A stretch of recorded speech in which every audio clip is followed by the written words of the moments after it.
Oh.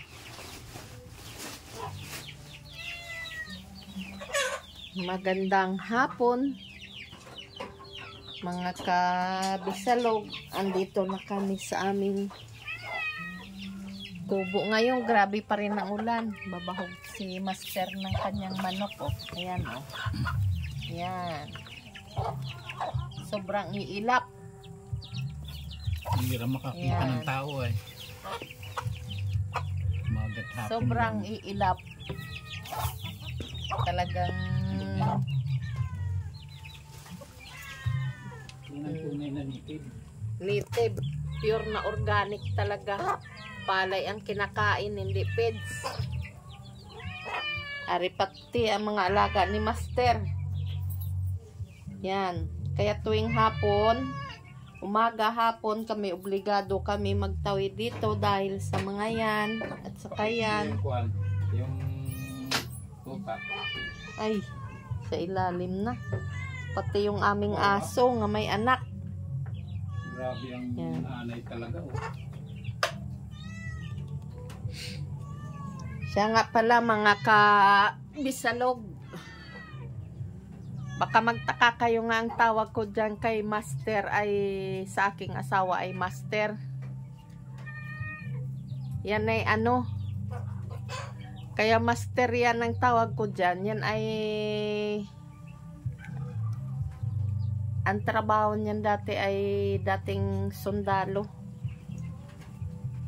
Retire army siya. Nagsilbi siya ng 22 years sa ating bansa. Yan.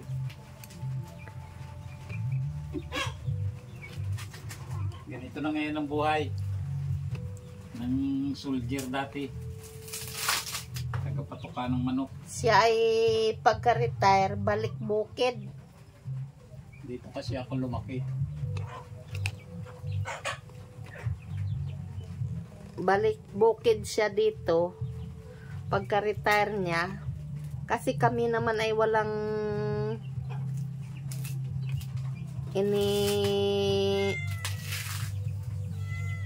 ininvest na negosyo o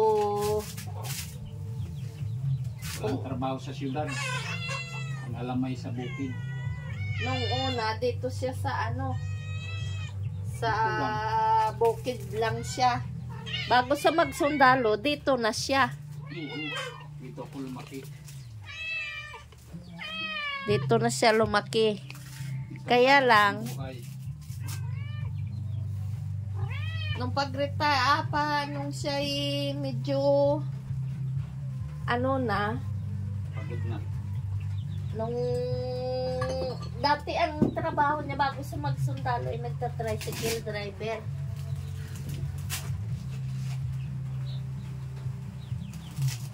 Ngayon, nagsawa. Taray-taray. Nagsawa siya sa pagdadrive ng tricycle. Nagpasok sa sundalo. Nagsundalo siya. Yun. Kung po talaga yun. Nag-service siya ng 22 years. Pagka-retire niya naman, pangarap ko talaga yun. balik uli siya dito sa bukid at nagbalik sa paglilinang. Kaya kami araw-araw na andito ngayon sa Linang. Kasi kami naman ay walang ibang hanap buhay nga negosyo, kundi ganito sa pagbubukid ang alam namin. At kami naman nung una, siya ay nung nasa duty pa siya ay kami ay Tagalon. Ang mister ko membro ng Tagalondon. Tagalondon.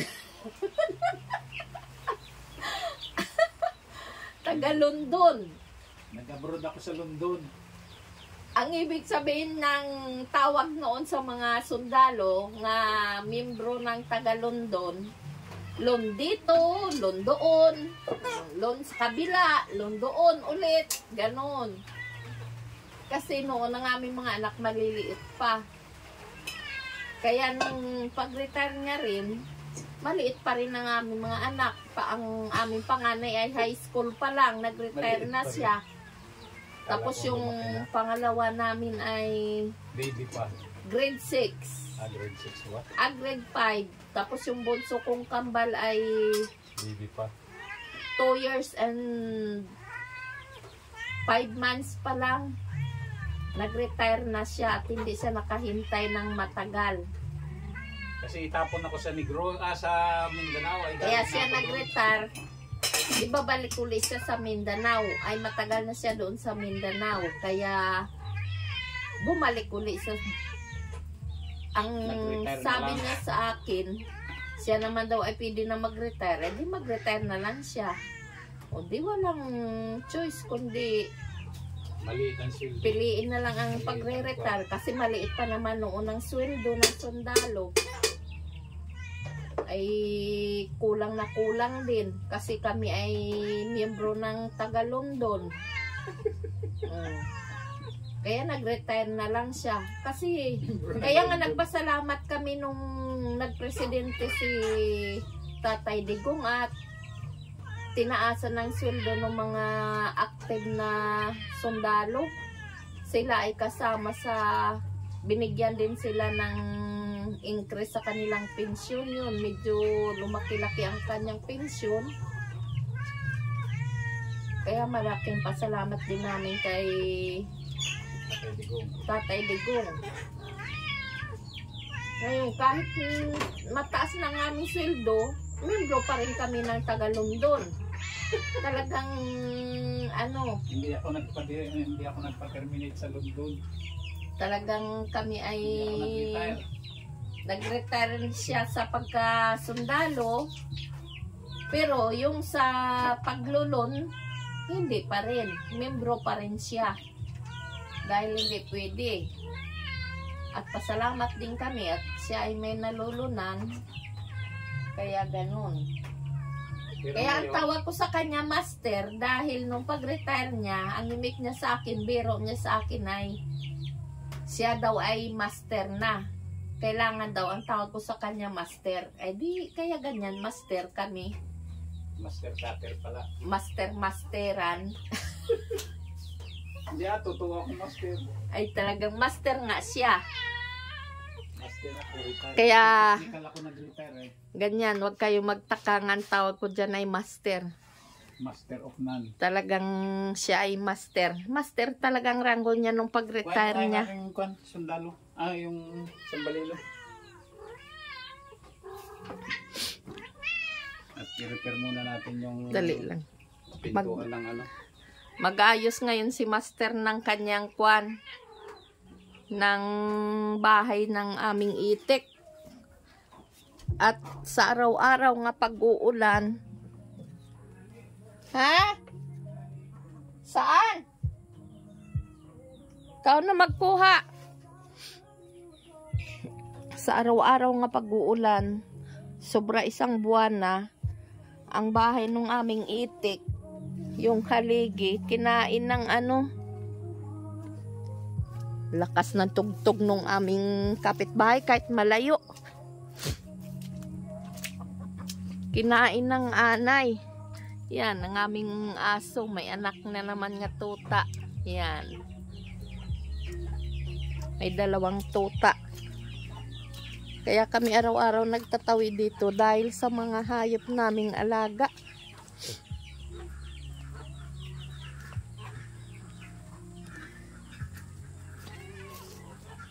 Aayos si master ng pintuan ng aming itik. At doon ay natumba na yun.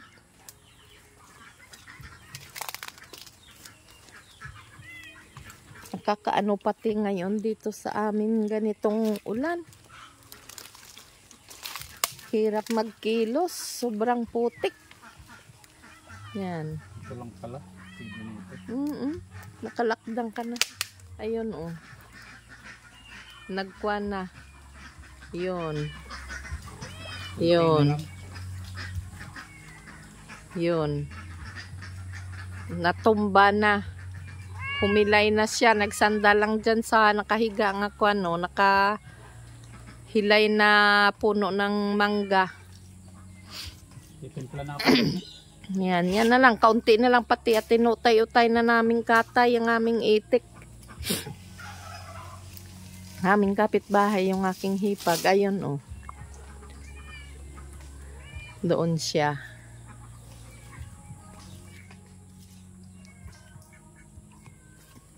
Ang aming mga alagang pusa kahit saan kami. Sunod-sunuran. Grabe ngayon ang kwan dito sa amin. Sukal. Puro ulan. Kasi ulan ng ulan. Dilim. Awan kung kailan pa ito matatapos ang pag-iinulan nito sa inyo. Kaya ulan ng ulan din. Pero doon sa Clark, Pampanga, nandun yung anak ko nga kambal nga bunso nga isa nagtatrabaho. Hindi daw nag-iinulan doon, mainit daw. Mainit daw ang panahon doon. Ay dito sa amin ay sobra talaga.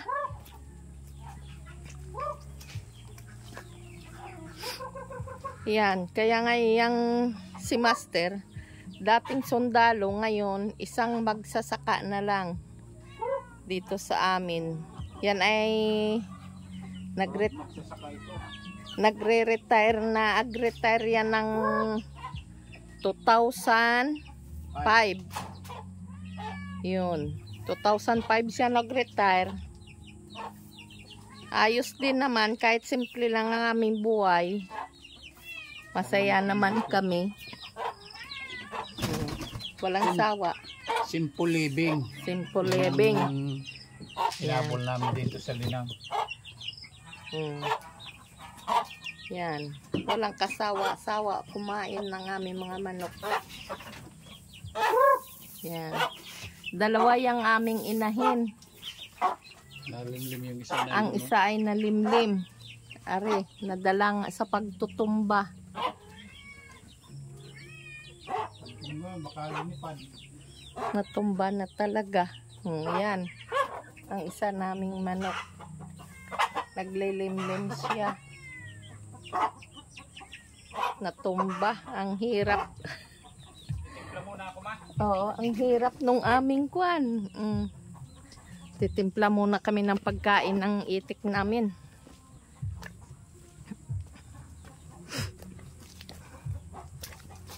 Pinapakain din namin sa aming itik ay kuwan lang din. Ipa nung aming palay. At saka nilalawkan mo pa rin ng binlid pa. May binlid pa rin. Walang kaanuhan ang ulan ay. Yun oh. Kalbo na talaga ng aming talok. Maraming sobrang nipis. Yan, nakapulsom na pala yan. Di masyado kita. Ang gawa ng tabon yun. Uka-uka na kung sa tao ay upawin na. Kalbo na.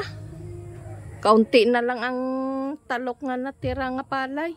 Sabi po sa mga kalbo. Kami ay. Kumpare ko diyang kalbo. Kami nga mag-asawa, ganito lang ang amin dito gawa araw-araw. Tawid. Para sa mga hayop magpapakain. Umaga, hapon.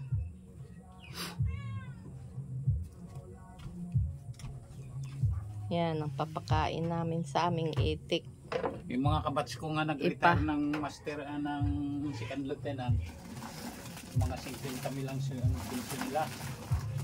Ako wala. Kaunti lang. Pero okay na, pasalamat pa rin sa Diyos. Ba? Na kuwan. Yung iba naman na discharge. Yun ang mahirap. Yan, nilalagyan namin ng binlid. Itong pinakasustansya nila. Organic pa rin. Parang hindi na yan binlid. Oh, may mga lahok nga bigas nga buo. Ano? Ay, yan ang nabibili kong binlid. Ay.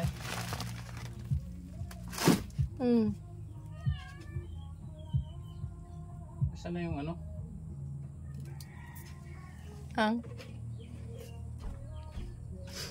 Kami ay marami kami sanang putihin na lukban. So, mga hinog na talaga, masarap na siya kainin. Matamis na. Kaya lang nga ay hindi namin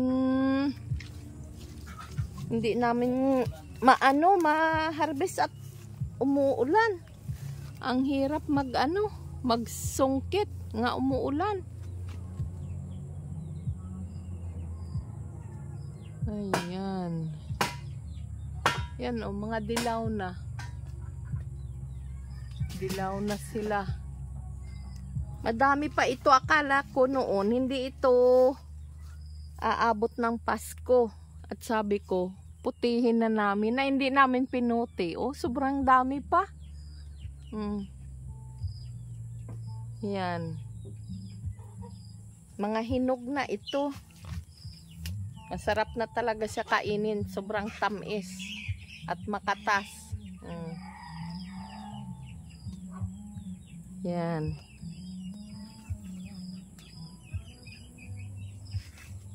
Yan. Baka pagtigil-tigil ng ulan. Kailang ang problema kung hanggang kailan kaya titigil ang ulan at titigil lang ng mga ilang oras lang. Banat na naman ng ulan. Yan.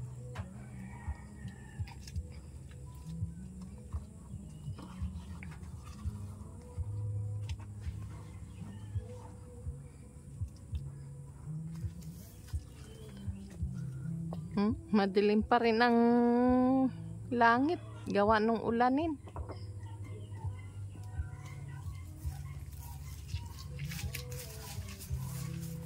Yan, magtitigil din yan. Pagkawa ng ulan. Si Master ay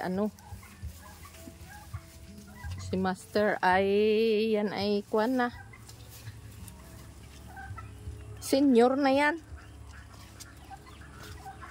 63 years na siya.